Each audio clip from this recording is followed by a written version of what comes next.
सूत्र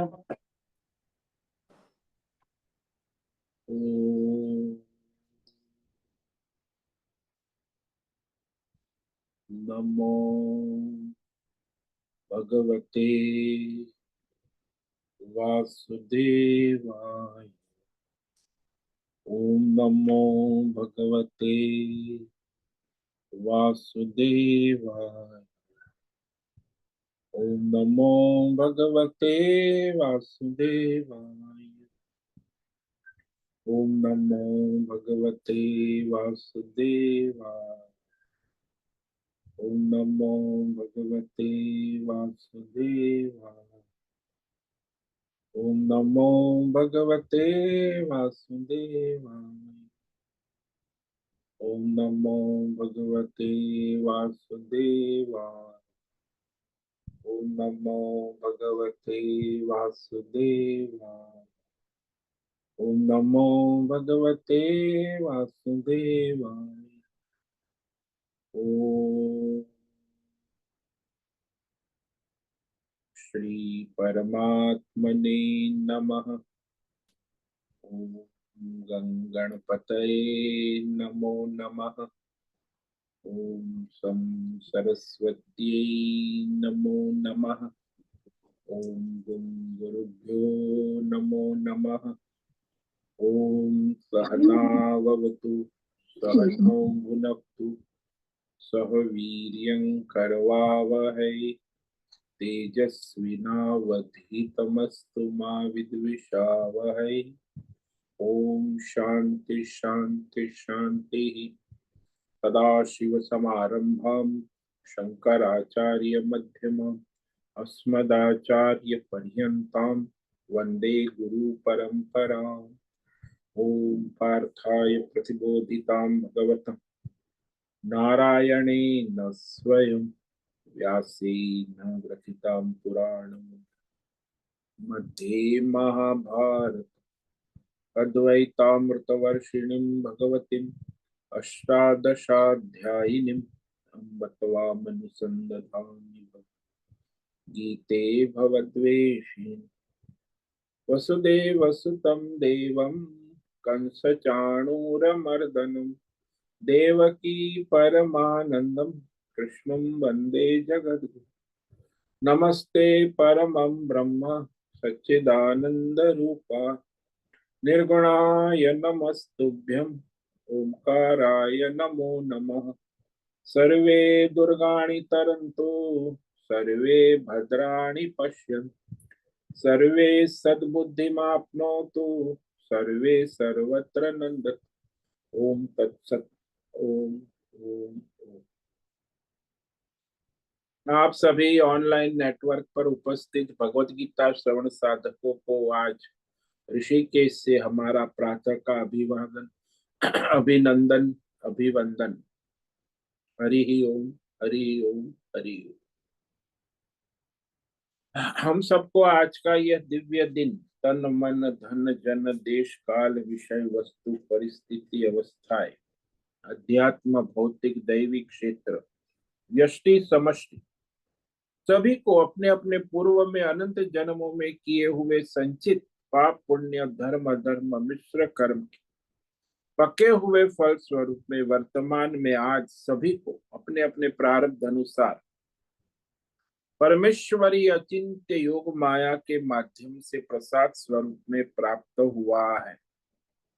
अतः आज का यह दिव्य दिन परमार्थ हेतु निष्काम सेवा यज्ञ देव यज्ञ ऋषि यज्ञ पितृ यज्ञ मानवता यज्ञ भूत प्राणी यज्ञ सात्विक दान शारीरिक वाचिक मानसिक तप निष्काम कर्म योग ध्यान योग भक्ति योग ज्ञान योग साधना स्वाध्याय वेद शास्त्रों का अध्ययन अध्यापन उपासना आराधना के लिए समर्पित करे और करवावे। अत्यंत दुर्लभ मनुष्य जीवन को परमार्थ हेतु सार्थक करे और करवावे। आज विक्रम संवत 2082 चैत्र मास वैशाख शुक्ल अक्षय तृतीया तिथि।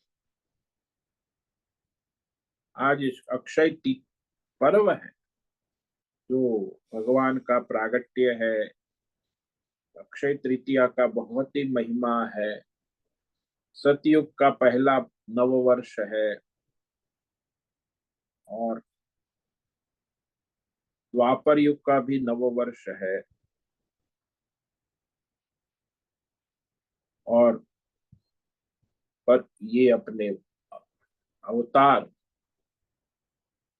परशुराम अवतार का प्रागट्य दिन है। तो आज यज्ञ करे, दान करे, तप करे, अक्षय तृतीया तो जो है वो सारा अक्षय माना है। और ये अक्षय तृतीया दोपहर 2:11 तक है।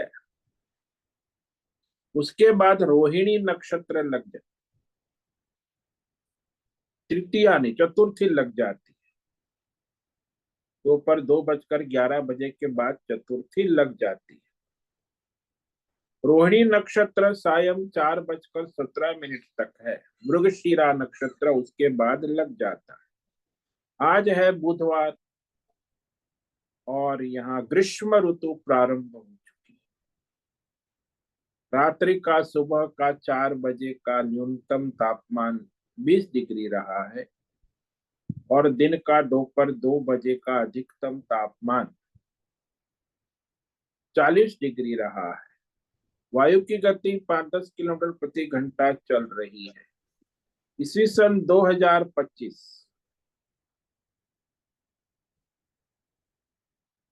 30 अप्रैल इस महीना का आखिरी दिन 30 अप्रैल 2025 सुबह के 6:50 होने जा रहे हैं। कलयुग का प्रथम चरण 5126वां वर्ष 7वां वयोस्वत मनवंतर श्वेत वराह कल ब्रह्मा जी का 26वां दिन और 51वां वर्ष अभी चल रहा है। तो ऐसे अनंत कोटि ब्रह्मांडीय परमेश्वरी अचिंत्य योग माया में हमारा यह एक ब्रह्मांड इस ब्रह्मांड में यह पृथ्वी लोक में समुद्र के ऊपर जम्बू द्वीप में विश्व का एकमात्र वैदिक राष्ट्र भारत में उत्तर हिमालय प्रांत में उत्तराखंड राज्य टिहरी जिले में हिमालयन शिवालिक पर्वतमाला के अंतर्गत मणिकूट पर्वत के ऊपर नीलकंठ महादेव की ऋषिकेश नगरी में मुनि की रेती प्रांत में शीशम जाड़ी में अवधूत बाड़ा आश्रम सी ब्लॉक के पहले माले से 5 नंबर कमरे से गंगा किनारे से हम स्वामी उत्तमानंद सरस्वती भगवद गीता के आचार्य शिष्य स्वामी चिन्मयानंद सरस्वती महाराज चिन्मय मिश्र कैवल्याद्वैत वेद व्यास भगवदपाद शंकराचार्य की श्रृंगेरी संन्यास परंपरा से शिक्षित दीक्षित सनातन वैदिक भारतीय हिंदू धर्म अनुसार संपूर्ण भगवद गीता ज्ञान यज्ञ ऑनलाइन चैतन्यमय जीवन लाइव प्रसारण के अंतर्गत व्याख्यान माला में अध्याय 11 विश्व रूप दर्शन योग के श्लोक नंबर 55 पर संस्कृत एवं हिंदी में व्याख्यान करेंगे। चैतन्यमय जीवन सनातन वैदिक भारतीय धर्म अनुसार यूट्यूब एवं जूम के अंतर्गत व्याख्यान माला यह व्याख्यान करेंगे दिव्य पवित्र सरल व्यावहारिक सटीक पूर्ण वर्ण अक्षर पद वाक्य पंक्ति श्लोक अध्यायों की संगति संधि अन्वय शब्दार्थ वाक्यार्थ भावार्थ रहस्यार्थ और तत्वार्थ के यथार्थ तात्पर्य सहित वैदिक शास्त्र वेदव्यास साहित्य शंकर भाष्य एवं परंपरागत सन्यासी आचार्यों की टीका टिप्पणी सहित आज यह भगवद गीता व्याख्यान करेंगे। कृपया आप सभी श्रद्धा भक्ति ध्यान से परिपूर्ण होकर के यह दिव्य श्रवण साधना करें। इसमें से कुछ ग्रहण करे, कुछ धारण करे, कुछ अपने जीवन में चरितार्थ करे और उसमें निरंतरता लाए। अपनी अपनी आध्यात्मिक भौतिक दैवी अशांति द्वंद्व मोह विक्षेपों से रहित होकर के, अधार्मिक अशास्त्रीय परंपरागत भ्रम भ्रांतियों से रहित होकर के, अपने अपने शरीर इंद्रिय प्राण मन वचन कर्म और बुद्धि से एक रूप एकाग्र होकर के शुद्ध सात्विक सूक्ष्म भगवत विवेक बुद्धि करे, वेद शास्त्र एवं आचार्य परंपरा अनुसार विवेक करे और करवावे। ओम तत्सत। पुनः पुनः इस व्याख्यान का श्रवण करे, मनन करे, चिंतन करे, लेखन करे, चर्चा विचारणा करे, प्रचार प्रसार करे, लिंक भेजे, ग्रुप में शेयर, अपना और सबका परम कल्याण करे और करवावे। ओम तत्सत। ओम ओम।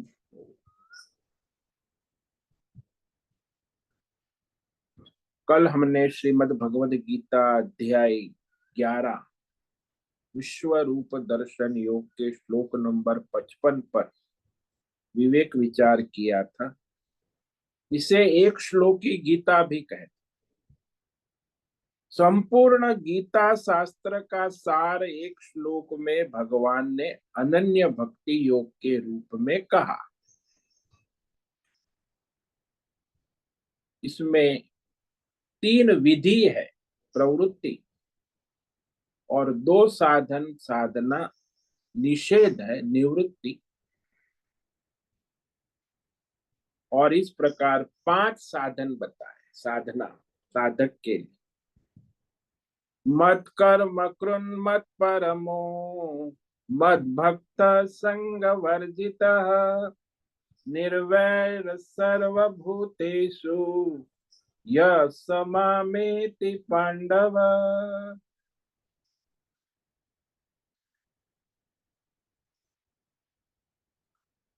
मत कर्म कृन मत परम मत भक्त संग वर्जित निर्वैर सर्वभूतेषु यः स मामेति पांडव।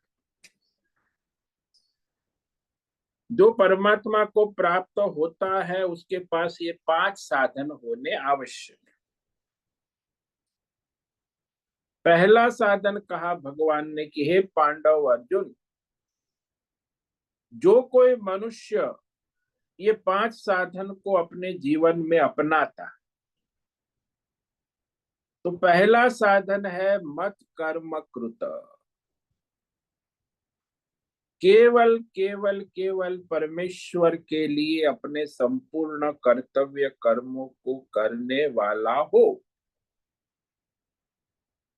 आप कहो कि मुझे परिवार के लिए भी करना है, समाज के लिए, देश प्रेमी भी आजकल बहुत बढ़ गए हैं, तो राष्ट्र के लिए समर्पित है, कोई अपने व्यापार धंधे को समर्पित है, कोई अपनी कैरियर पढ़ाई के लिए। तो भाई आप किसके लिए कर्म कर?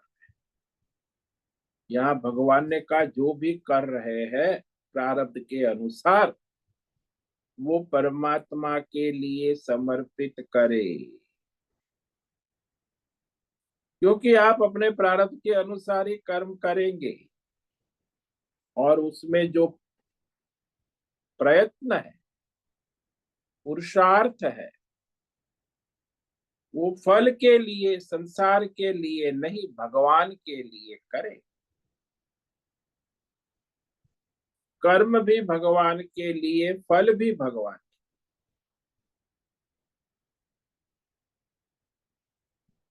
तो इस प्रकार संपूर्ण भगवान को समर्पित अपना जो भी प्रारब्ध अनुसार सधर्म कर्तव्य कर्म वर्तमान देश काल परिस्थिति में ईश्वर के लिए करे और ईश्वर के लिए धन्यवाद भी करे, क्योंकि सब ईश्वर के कृपा अनुग्रह से ही आप करते हैं। मत परमः, भगवत परायण रहे, भगवान को धन्यवाद कहे। परमात्मा के अनुग्रह से, कृपा से सब हो रहा है, यानी परमात्मा के आश्रय में रहे। मत परायण, मत परम, और कहा मद भक्त।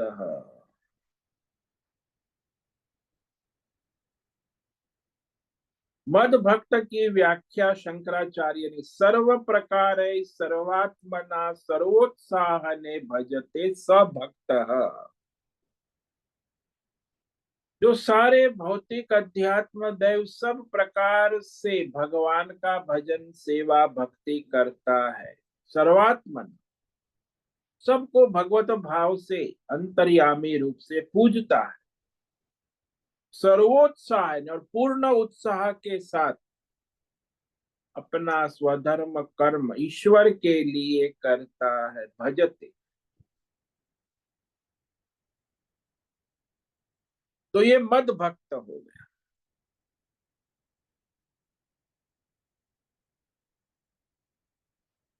तो यहाँ सकाम कर्म में भी मनुष्य को उत्साह होता है, और निष्काम कर्म में लगभग देखा जाए तो उत्साह ढीला पड़ जाता है। जब भगवान की बात आती है तो भगवान करेंगे, भगवान की सेवा में। इसलिए आप देखो हमारे सारे 5 स्टार होटल तो बड़े चमक रहे हैं, लेकिन भगवान के मंदिर में इतनी गंदगी है, इतनी सफाई है कि आप देखो मंदिर में साफ सुथरा नहीं मिलेगा आपको कोई मंदिर। और वो पुजारी साफ सफाई का भी तनख्वाह लेता है, पैसा लेता है, दक्षिणा लेकिन वो मंदिर की साफ सफाई नहीं रखते हैं। सकाम कर्म है। तो सकाम कर्म में लोगों को भी उत्साह होता है, कुछ मिलेगा। और यहाँ तो भगवान को प्रसन्न करना है, कुछ मिले ना मिले उसका फल का तो कोई प्रयोजन रहता ही नहीं। इसीलिए कहीं भी देखो भगवत कार्य में उत्साह नहीं होता लोगों में, जितना अपने सकाम कर्म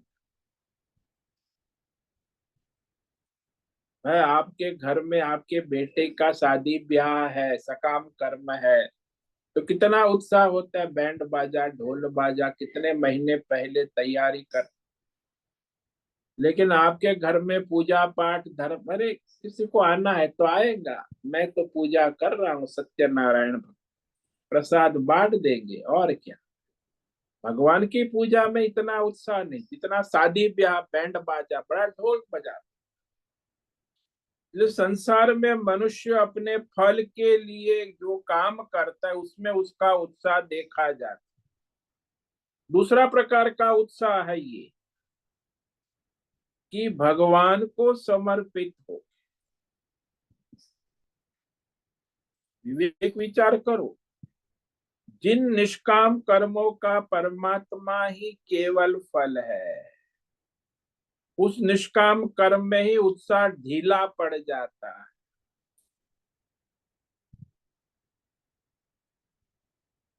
और सकाम कर्म में बड़ा उत्साह करता,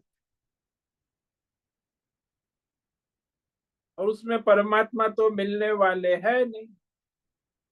जब उसे निष्काम ईश्वर समर्पित निष्काम कर्म नहीं करेगा तब तक उसका परमार्थ प्रारंभ ही नहीं होता। वो तो संसार में ही माया में ही घूमता रहे, कर्म और फल के चक्रव्यूह में, जन्म और मरण के चक्रव्यूह में।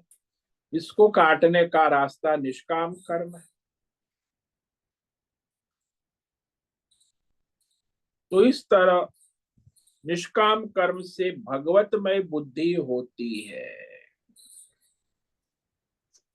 और सकाम कर्म से संसारी बुद्धि मायामय बुद्धि होती है। बुद्धि को शुद्ध करना यानी बुद्धि को भगवतमय। अब भगवत कर्म करोगे तब बुद्धि भगवतमय होगी ना।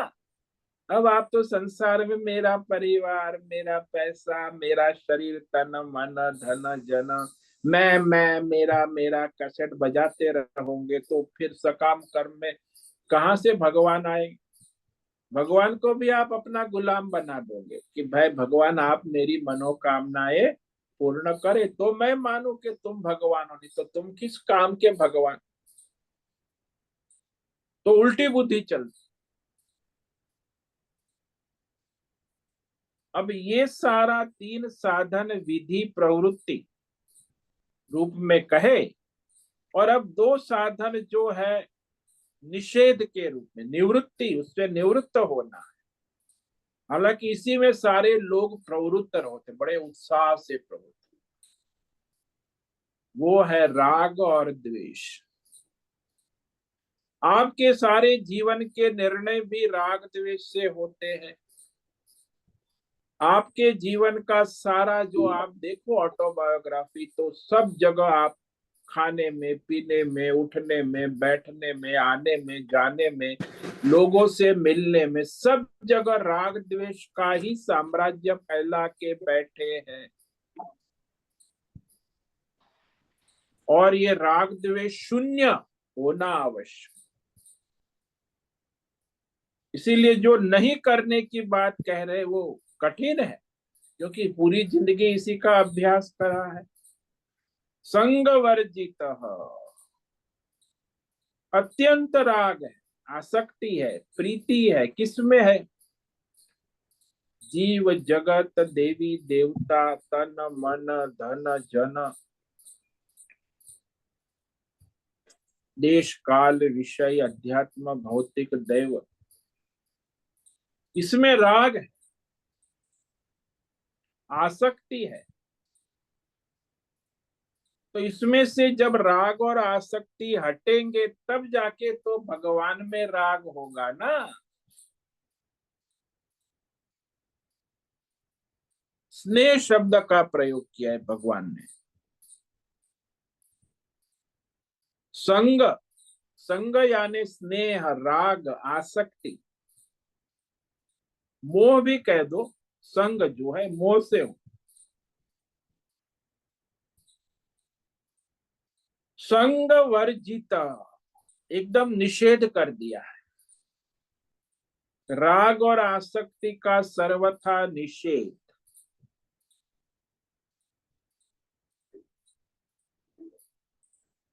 कहते संसार के किसी भी विषय को भगवत दृष्टि से देखे, अपनी कामना, वासना, अहंकार, संसारी भाव से ना देखे।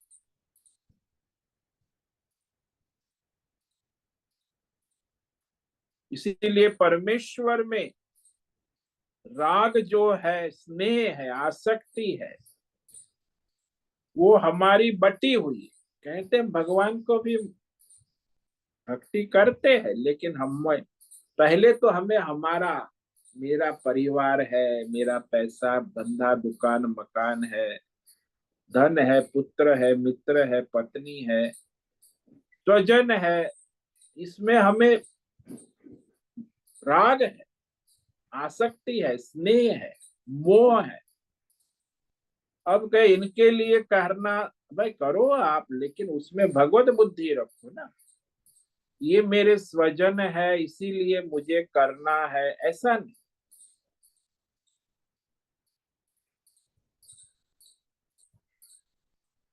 संग वर्जित होना यानी संसार की मोह माया से, संसार से नहीं कह रहे, देखो बहुत सूक्ष्म बात। जहां हो वहां ठीक हो, लेकिन वो संसारी पना, संसार से वर्जित होने की बात नहीं है। जहां हो, जैसे हो, भगवान ने आपको रखा है, ठीक रखा है, लेकिन उस संसार में जो राग, आसक्ति, मोह संसार के विषयों में है, उसे वर्जित करना भगवान का है।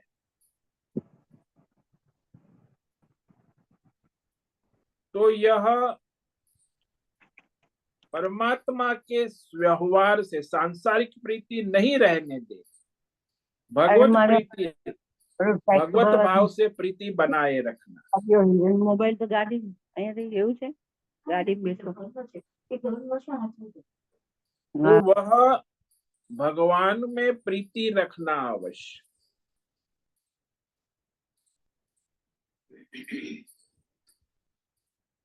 इसमें सबसे बड़ी ये बाधा है अहंता और ममता, बस मैं और ये मेरा, जब आप मैं और मेरा वृत्ति के अधीन हो जाते हैं तो परमात्मा की वृत्ति ढक जाती है।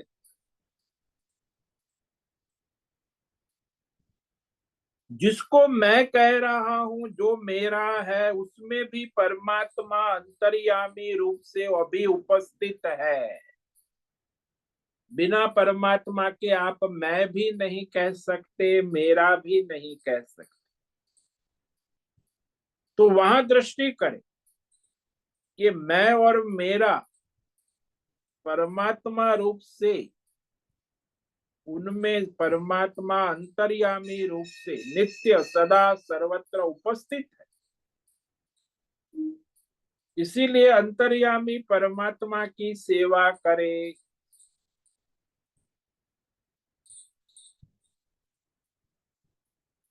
जब मैं मेरा परमात्मा के साथ जुड़ जाता है, हमारा स्नेह परमात्मा से ही रहता है।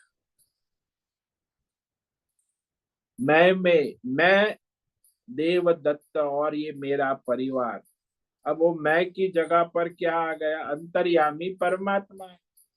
और मेरा जो है वो किसका हो गया? परमात्मा का हो गया। तो न रहा मैं और न रहा मेरा, मैं भी परमात्मा का हो गया और मेरा भी परमात्मा, क्योंकि सब में परमात्मा अंतर्यामी रूप से उपस्थित है। अज्ञान के कारण ही उस पर हमारी दृष्टि नहीं जाती। जब ये विवेक ज्ञान बुद्धि में जागृत रहे कि ये सब परमात्मा का है और परमात्मा के द्वारा ही चल रहा है, जब परमात्मा की सत्ता का स्वीकार हो जाता है तो संसार की सत्ता नहीं रहती, अहंकार की सत्ता नहीं रहती, मोह की सत्ता नहीं रहती, क्योंकि परमात्मा की सत्ता में आप आ गए।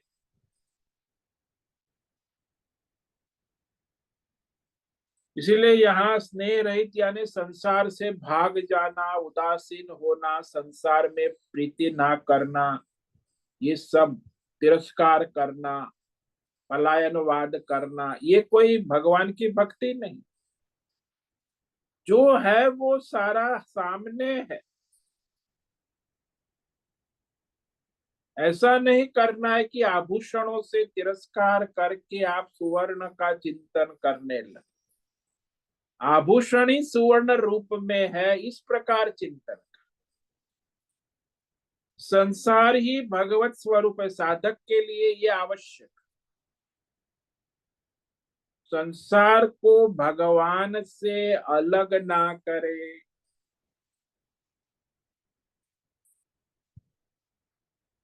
क्योंकि जिस जिस नाम रूप में आप आसक्त है वह किसी व्यक्ति का, जीव का नहीं है, वास्तव में परमात्मा का ही है। उसका अंतर्यामी परमात्मा है। इसीलिए परमात्मा भाव बनाकर अपना स्वधर्म करे।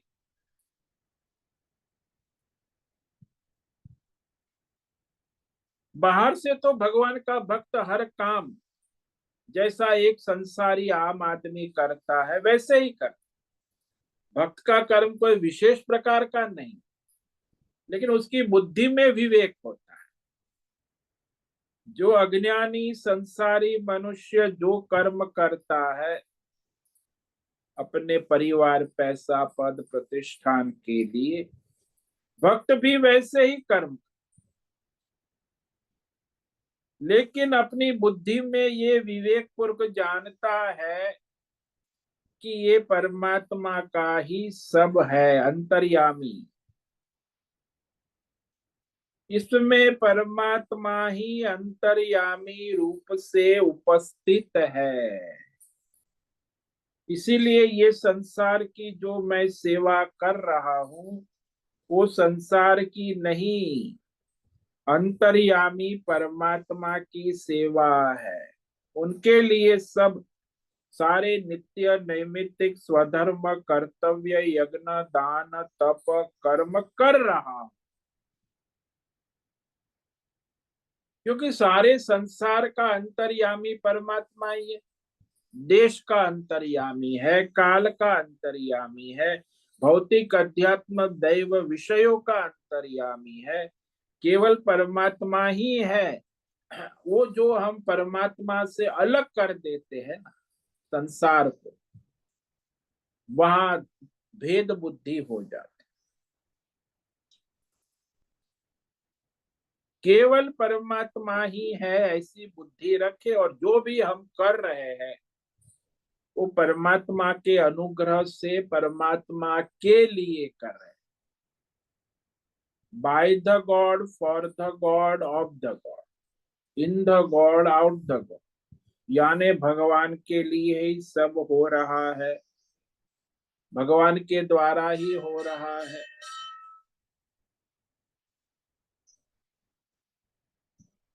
तो यहाँ ये बुद्धि आवश्यक। जैसे वो स्टेज पर पात्र देवदत्त भिखारी का हो रहा है, तो पात्र जो है उसका अंतर्यामी कौन है? कलाकार है। तो वो देवदत्त भिखारी अपना पात्र उस अंतर्यामी कलाकार के लिए कर रहा है, तो उसे पात्र करने में कोई परेशानी नहीं। लेकिन देवदत्त भिखारी उस अंतर्यामी को भूलकर अज्ञान से मैं भिखारी हूं और मैं करता हूं और मैं भोगता हूं, अज्ञान से कर, तो फिर मोह माया राग आसक्ति के बंधन में आ जाता है। तो एक अज्ञान के कारण भिखारी होकर परेशान रहता है। कलाकार का अज्ञान कि मुझे, मैं कैसे करूंगा, मेरी भीख चल रही है, कौन मेरे पीछे, कोई है ही नहीं। अरे भाई, मेरे पीछे सुपरस्टार कलाकार है जो इस पात्र को कर रहा है, और मैं जो भी कर रहा हूं उसी के अनुग्रह से कर रहा हूं, उसी के लिए कर रहा हूं। तो देवदत्त भिखारी को कोई परेशानी नहीं भीख मांगने में, लेकिन वो तो भूल गया, कलाकार को भी भूल गया किसके लिए कर रहा है, बस भीख के भिक्षा के लिए कर रहा है। तो वो अपने लिए मैं और मेरा क्या होगा दिन रात परेशान है देवदत्त भिखारी। क्यों? मैं और मेरा क्या होगा, मैं भिखारी, अरे रे रे, मेरा जीवन तो बर्बाद हो गया, मैं तो बस रोता धोता रहे। लेकिन यदि मैं मेरा छोड़कर उसकी बुद्धि वहां कलाकार के ऊपर टिक जाए, तो फिर उसकी सारी समस्या का कि मैं जो पात्र वो मैं कर ही नहीं रहा हूं, ये पात्र वो कलाकार के अनुग्रह से हो रहा है, और जो भी मैं कर रहा हूं उस पात्र के लिए कर रहा हूं, कलाकार के। तो इस तरह ये जो संग है राग, ये अहमता ममता, मेरा और मैं, उससे रहित होकर वो परमात्मा के साथ जुड़ जाता है।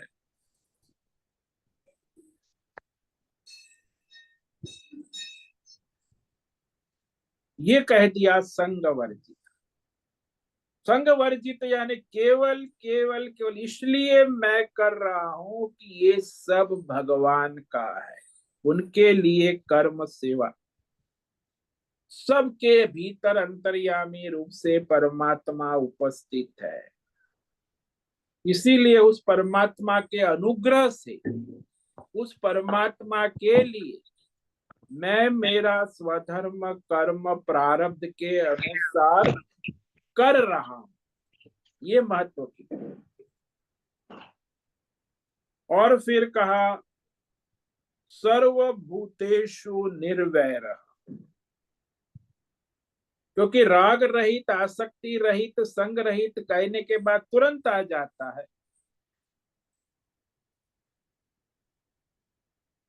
कि द्वेष रहित।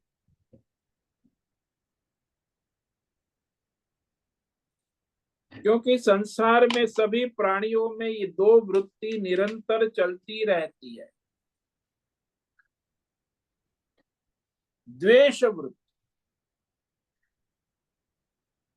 वैर वृत्ति यानी द्वेष वृत्ति। अब वो द्वेष से रहित तो होना निर्वैरता हो। तो द्वेष शून्य होने को कह रहे हैं कि किसी के प्रति भी द्वेष भाव ना रखे। हालांकि जहां राग होता है वहां भी द्वेष होने लगता है। कब होता है? भाई आपकी पत्नी आपके इच्छा और कामना के अनुकूल व्यवहार नहीं करती है तो पत्नी में राग है, फिर भी द्वेष उत्पन्न हो जाता है। क्योंकि आपकी बात सुनती नहीं है, आपकी बात मानती नहीं है, आपकी कामना के अनुसार चलती नहीं है, तो द्वेष हो जाता है। राग होने के बावजूद भी द्वेष हो जाता है। तो यहाँ सबसे बड़ा जो हमें हानि करने वाला है संसार में, यानी हमारी परमार्थ की हानि, ईश्वर की ओर जाना चाहते, परमार्थ में सबसे बड़ी हानि करने वाले ये दो ही शत्रु। भगवान ने बार बार किया, तयोर न वशम आगच्छे तव यस्य परिपंथिनो। छुपे हुए शत्रु है राग द्वेष व्यवस्थित हो। तुम्हारे अंतकरण में जन्म जन्मांतर से ये राग द्वेष व्यवस्थित रूप से डेरा जमा के बैठे हैं और आप उसके वश में नहीं होना चाहिए। लड़ो, उसे ठिकाने लगाओ, लेकिन उसी के वश में हो जाते। यहाँ तो सामान्य हानि करना, प्रतिकूलता की बड़े बड़े हानि नुकसान करने वाले के प्रति भी यहाँ भगवान का सर्वभूतेषु निर्वैर, सर्व शब्द का सारे प्राणी मात्र जो हमारे प्रतिकूल है, हमारी कामना इच्छा के प्रतिकूल है, हमारी आवश्यकता के प्रतिकूल है, वो प्रतिकूल सारे प्राणियों के प्रति शत्रु भाव, वैर भाव, द्वेष भाव नहीं रखना। क्योंकि वह सब परमात्मा का ही रूप है। संसार में सबको सदा सर्वत्र सब अनुकूल हो ऐसा संभव नहीं, और सब प्रतिकूल हो ऐसा भी संभव नहीं। ये अनुकूलता और प्रतिकूलता अपनी अपनी कामना के अनुसार प्रकट होती। जैसी आपकी कामना है तो कामना के अनुकूल से आपको अनुकूलता लगती कि आपकी कामना के अनुकूल, और आपकी कामना के प्रतिकूल है तो आपको प्रतिकूलता लगने लगती। भाई अनुकूलता प्रतिकूलता जैसा कुछ संसार में है नहीं, आपकी कामना है उस अनुसार आपको अनुकूल प्रतिकूल लगने लगता और राग द्वेष उत्पन्न हो जाते हैं। तो ये दोनों शत्रु का जो मूल केंद्र बिंदु है वो आपकी अपनी अहंकार से उत्पन्न कामना और वासना है। इसीलिए ये जो सबसे बड़ा शत्रु है वो है द्वेष। तो दोनों है, राग शून्य द्वेष शून्य होंगे तब परमार्थ होगा। अब यहाँ परमार्थ में करने बैठे उनमें भी राग द्वेष है। ये हमारे कृष्ण है, ये हमारे राम है, ये हमारे अल्लाह है, ये हमारे तीर्थंकर है, ये हमारे बुद्ध है ये हमारे जीसस है, ये हमारे है, ये तुम्हारे है। अरे भगवान सबके भगवान है। तो संसारी लोगों में तो राग द्वेष होता है, लेकिन जो परमार्थ करने वाले भगवान के भगत लोग हैं उसमें भी कितना राग द्वेष है आज दुनिया में देखो। अब वो परमार्थ कैसे करेंगे?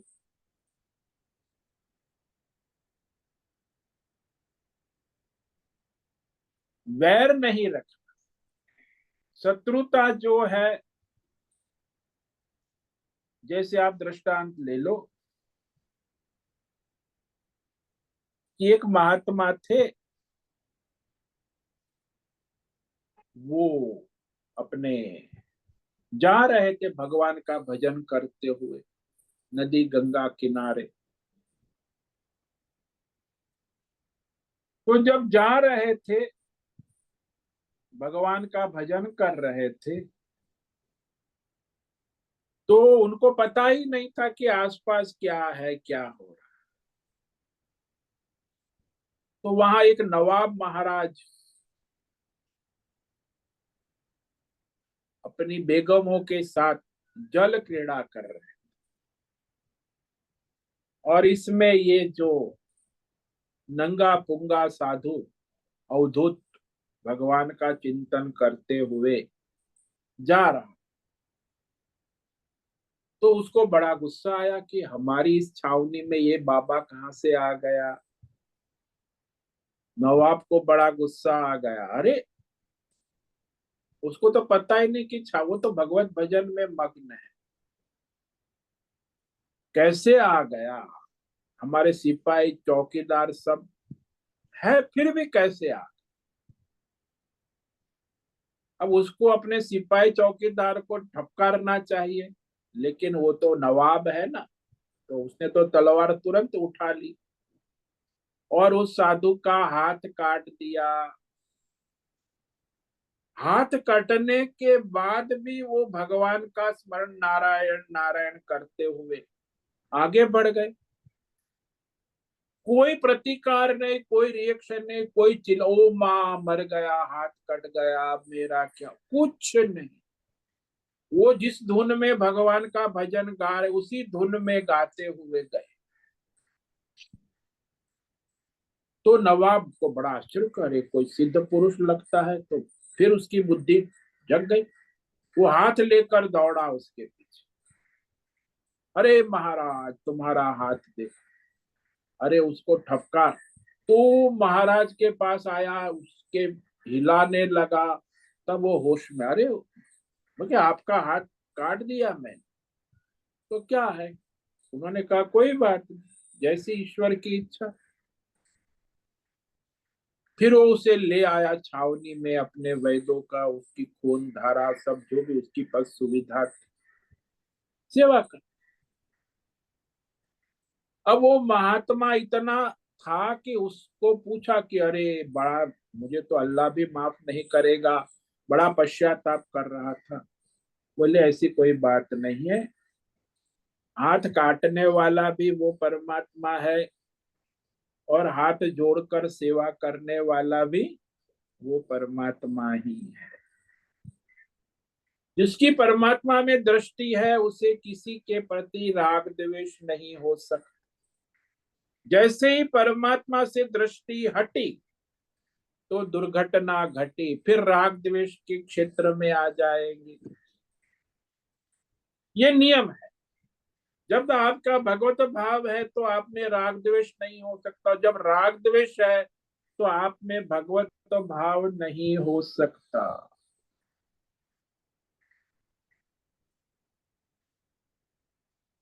क्योंकि भगवत भाव में फिर वो द्वेष नहीं होता, शत्रुता नहीं होती, तिरस्कार नहीं। वो भी एक दृष्टांत है ना, कि चंद्रभागा नदी में स्नान करने जा रहे थे संत एकनाथ।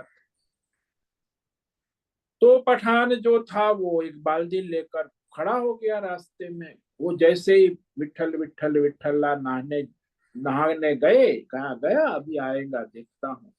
फिर वो नहा के आ रहे हैं तो कुल्ला कर दिया पठान ने। तो उसका नियम है, मंदिर में तो नहा के जाना है, विठल मंदिर। फिर गए वापस, विठल विठल, उसका भगवान का स्मरण चालू है और ये अपना कुल्ला करता रहा। 100 बार कुल्ला किया, फिर भी उनके अंदर वैर भाव, शत्रु भाव, क्योंकि कौन सा भाव चल रहा है, विठल विठल विठल, भगवत भाव चल रहा है।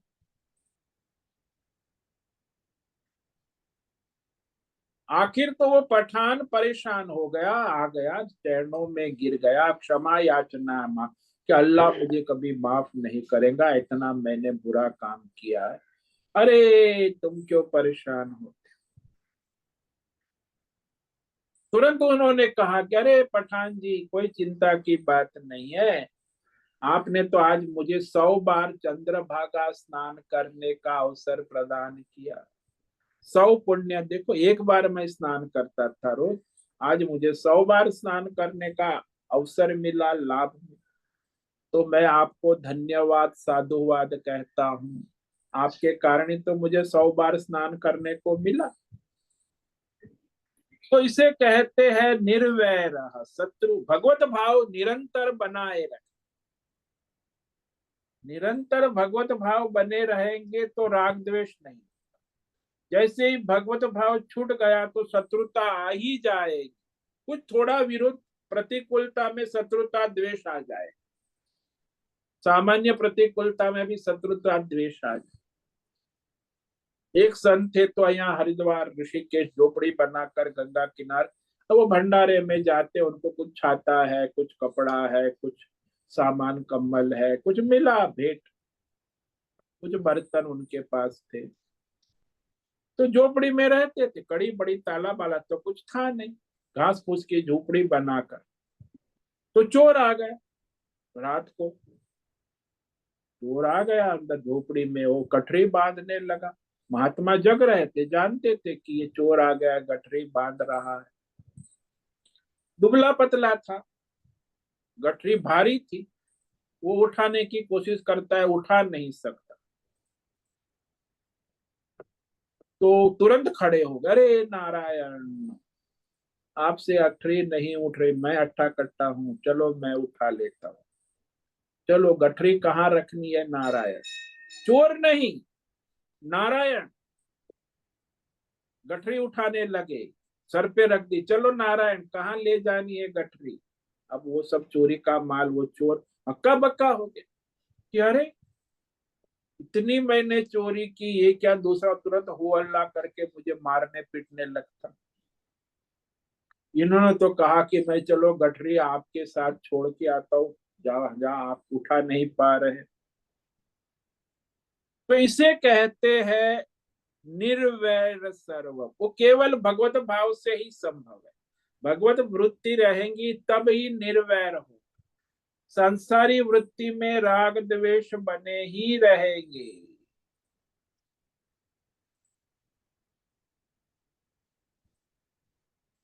यानी बड़े से बड़ा नुकसान कर रहा है वह भी नारायण है का ही स्वरूप परमार्थ है। जब नारायण दृष्टि है, भगवत दृष्टि है, तो वैर हो ही नहीं सकता, निर्वैर सर्व।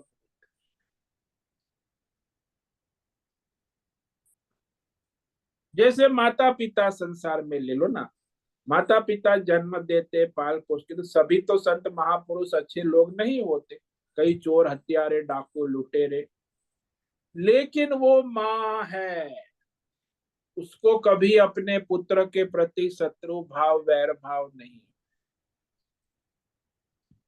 लड़ेंगे माता पिता, कोर्ट में जाएंगे, lower court, high court, supreme court तक लड़ेंगे कि मेरा बेटा निर्दोष है, हत्यारा नहीं, जानते हैं कि हत्यारा है, फिर भी क्यों, आत्म भाव, आत्मीय भाव है कि ये मेरा, मैं हूं मेरा नहीं। देखो माता पिता को उसमें मेरा बेटा मेरी बेटी ऐसा नहीं होता, ये मैं ही हूं, एकत्व होता है। मैं और मेरा बेटा दो नहीं है, केवल मैं ही हूं, बेटा भी मैं हूं और मैं भी मैं हूं। तो इसीलिए अपने संतानों में वैर भाव शत्रु भाव नहीं होता।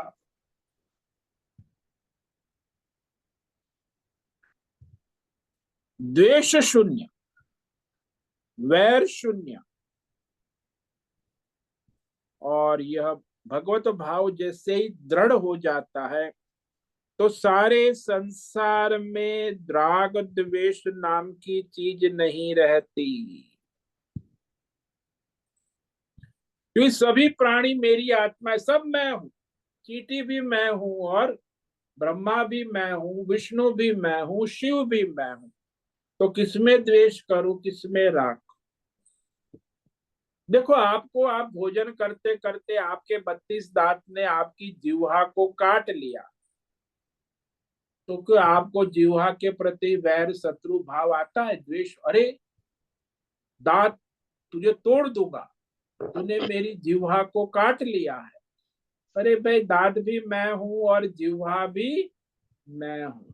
मैं जिह्वा में खून निकल रहा है, घायल हो गई है, लेकिन जिह्वा दांत को तोड़ने की बात नहीं करती है, क्योंकि मैं हूं ना। दांत भी मैं हूं और जिह्वा भी मैं हूं, अलग कोई है ही। इसलिए जिह्वा के प्रति वह दांत का जो व्यवहार है दुर, इसलिए शत्रुता नहीं होती जिह्वा को दांतों के प्रति, क्योंकि वो मैं हूं। तो इस प्रकार यहाँ भगवान ने ये 3 साधना प्रवृत्ति मार्ग के लिए कही है और 2 साधना निवृत्ति मार्ग के लिए। इसमें निवृत्त होना है। पहले जो प्रवृत्ति के 3 साधना है वो है मत कर्म कृत, केवल मुझ परमात्मा के लिए अपना स्वधर्म कर्तव्य कर्म नित्य कर्म यज्ञ दान तप साधना करे। साधना भी भगवान की, साधना भी भगवान के लिए करे। मत परम, परम गति केवल परमात्मा को जाने। मद भक्त, तो भक्त के विषय में शंकराचार्य ने कहा सर्व प्रकार सर्वात्मना सर्व उत्साहे न भजते स भक्त। सब प्रकार से सर्वात्म भाव से सर्व उत्साह से जो भगवान की सेवा भक्ति करता है वो भक्त। मद भक्त, 3 प्रवृत्ति कहती साधना, प्रवृत्ति साधना ये भी साधना है, और 2 निवृत्ति साधना है। किसी में राग आसक्ति ना करे, संग वर्जित, भगवत भाव रखे। किसी भी देश काल विषय भौतिक अध्यात्म दैव अनुकूल विषय हो तो राग होता है, प्रतिकूल हो तो द्वेष होता है। अनुकूलता प्रतिकूलता से रहित, कामना से रहित हो। जब कामना से रहित होंगे तभी राग द्वेष रहित, भगवतमय रहे। जैसे भगवान की इच्छा, मेरी इच्छा तो राग द्वेष हो, भगवान की इच्छा तो राग द्वेष नहीं होगा। यानी भगवान की इच्छा से रहे, ये नहीं करने की निवृत्ति के रास्ते। जो इस प्रकार परमार्थ साधना करने वाला है स मामेति, वह मुझे प्राप्त होता है, यानी परमात्मा को प्राप्त होता, यानी होने योग्य भक्त बन जाता है। प्राप्ति का योग्यता बन जाती। भगवत प्राप्ति की योग्यता के लिए 5 साधना है। इसीलिए जैसे दृष्टांत ले लो, समुद्र की लहर समुद्र में अपने अंदर ले, समुद्र जो है ना, लहर उठती है, फिर उस लहर को समुद्र ही अपने अंदर समा लेता है। ऐसे ही भगवान में भक्त का सारा कर्म समा जाता, तो इस तरह यह जो है भगवत में हमेशा रहे। लहरें समुद्र में उठती है, समुद्र में समा जाती है, ऐसे ही भक्त की साधना, कर्म, भगत जो भी है वो भगवान में उठते हैं और भगवान में समा जाते हैं। तो वहां उसे राग द्वेष नहीं हो। सारे कर्म लहर की तरह भगवान से उठते हैं, यानी समुद्र से उठते हैं, समुद्र में समा जाते। ठीक वैसे ही जो अपना स्वधर्म है, कर्म है, भगवान से है, भगवान के लिए है, भगवान को समर्पित, तब वो भगवत भक्ति प्रारंभ होती, अनन्य भक्ति। तो इस प्रकार आज हमने ये जो है अनन्य भक्ति का जो साधन है, 5 साधना है, इस पर विवेक विचार किया। इसी के साथ ये जो है 11वां अध्याय यहाँ समाप्त होता। ये साधक के लिए साधन है, साधना है। बस इतना साधन करे तो वो भगवान गारंटी देते हैं, मामेति, मुझ परमात्मा को प्राप्त होता है।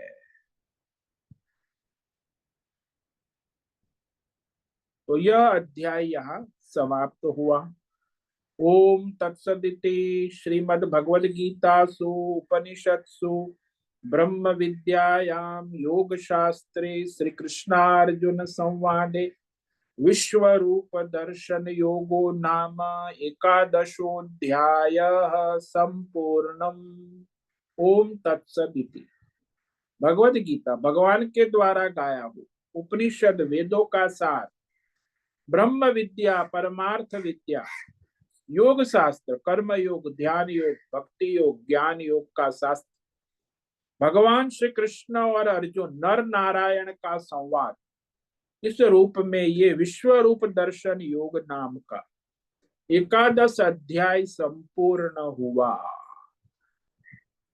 ओम नमो नारायणाय, ओम नमो नारायणाय, ओम नमो नारायणाय, ओम नमो नारायणाय, ओम नमो नारायणाय। कायेन वाचा मनसेन्द्रियैर्वा बुद्ध्यात्मना वा प्रकृते स्वभावा करोमि यद्यत् सकलं परस्मै नारायणायेति समर्पयामि।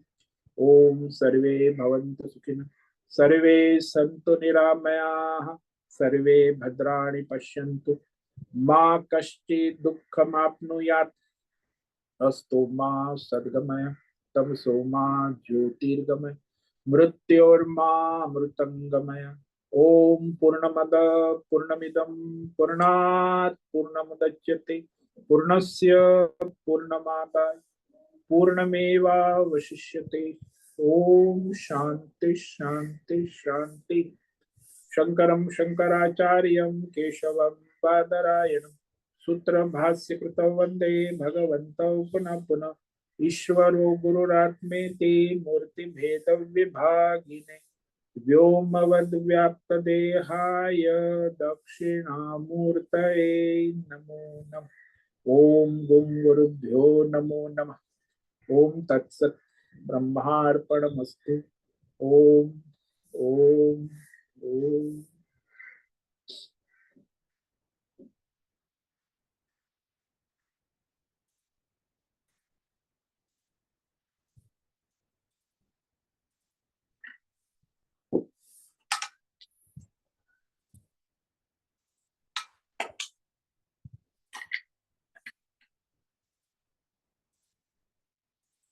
कल से 5 दिन ये 11वें अध्याय का सार दर्शन होगा।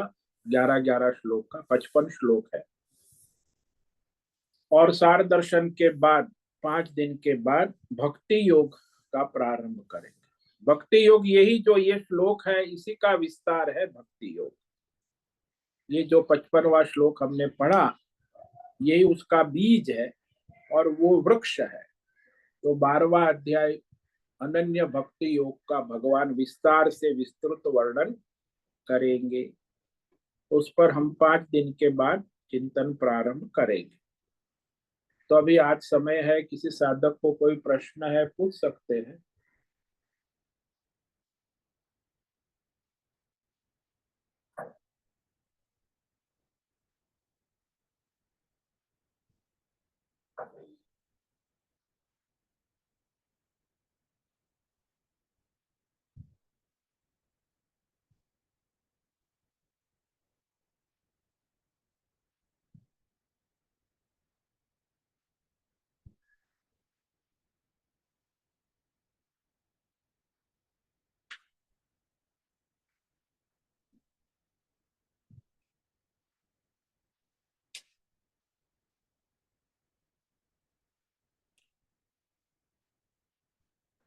ठीक है, आज उपस्थित है अश्विनी कोठे होस्ट है, राजेश मोलकर को होस्ट है, भद्रेश पड़िया को होस्ट है, नैना पुरोहित, अजय रत्न पारखी, अनुराधा जेठे, आशा कोटक, बीबी शर्मा, दिनेश पटेल, जीवी कुमार, इला जोशी, जयंती पांडा, करुणा कोहली और लीलावती बड़ेकर, मीनाक्षी काले, संजय, पंकज भट्ट, पृथ्वीराज मालव, राम सेवक यादव, रेशा रथ, सुचिता पाटिल, सुनील ठाकुर, उषा मेनन, विशाल बेड़ेकर और अंजलि जोशी।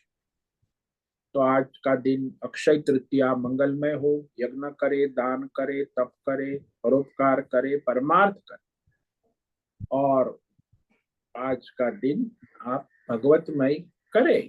सभी साधकों को आज का ओम नमो नारायणाय। ओम सबको नमो ओम नमो नारायणाय स्वामी जी। ओम सभी नमो को ओम नारायण। नमो। ओम नमो सबको आज का ओम नमो नारायण। ओम नमो नारायणाय। ओम नमो ओम नारायण। नमो नारायण। ओम नमो नमो नारायण। नारायण। मुझसे निवेदन है आज का सत्संग पूर्ण करें। ओम आज नमो का नारायण। सत्संग हम यही पूर्ण करते हैं। सभी साधकों को ओम नमो नारायणाय। धन्यवाद। सभी साधकों को ओम नमो नारायणाय।